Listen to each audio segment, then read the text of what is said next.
HSRP प्लेटसाठी online अर्ज करण्याच्या काही पायऱ्या आहेत ज्या की तुम्हाला माहिती असणं फार गरजेचं आहे. जर तुम्हाला हाय सिक्युरिटी नंबर प्लेटसाठी ऑनलाईन अर्ज कसा करायचा हा प्रश्न पडत असेल तर त्याची नोंदणी करण्याची प्रक्रिया खालीलप्रमाणे आहे. सरकारी अधिकृत पोर्टल mhsrp.com वर जा. त्यानंतर वाहन क्रमांक, चेसिस नंबर, इंजिन नंबर, पत्ता, संपर्क क्रमांक, इंधन प्रकार इत्यादी तपशील भरा. वाहन वैयक्तिक वापरासाठी असेल तर नॉन ट्रान्सपोर्ट पर्याय निवडा. फॉर्म सबमिट करा आणि नोंदणीकृत मोबाईल नंबरवर वापरकर्ता नाव आणि पासवर्ड मिळेल. लॉग इन करून पेमेंट पूर्ण करा. पेमेंट पूर्ण झाल्यानंतर HSRP प्लेट तयार होईल आणि तुम्हाला सूचना मिळेल. सोयीप्रमाणे अपॉइंटमेंट घेऊन नंबर प्लेट बसवून घ्या. तर ह्या HSRP नंबर प्लेटची किंमत काय आहे?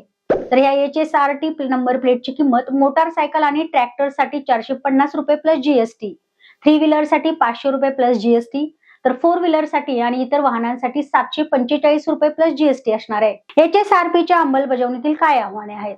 तर 2019 पूर्वीच्या वाहनांच्या मोठ्या संख्येमुळे प्लेट्स बदलणं गैरसोयीचं आहे. राज्यातील RTO कार्यालयांमध्ये मर्यादित संसाधने आणि मनुष्यबळ प्लेट्स बसवण्यासाठी निवडलेल्या संस्थांची क्षमता अज्ञात. जुन्या प्लेट्सच्या विल्हेवाटची योजना नसल्याने पर्यावरणीय समस्या निर्माण होणे, भ्रष्टाचाराचा धोका वाढणे, नागरिकांची व्यक्तिगत माहिती गोपनीय न राहता ती सार्वजनिक होऊ शकते. सर्वात महत्वाची गोष्ट म्हणजे या पाट्यांमुळे रस्त्यांवर दररोज होणाऱ्या अपघाताला काहीही पायबंद बसणार नाही आणि ते थांबवता सुद्धा येणार नाहीत.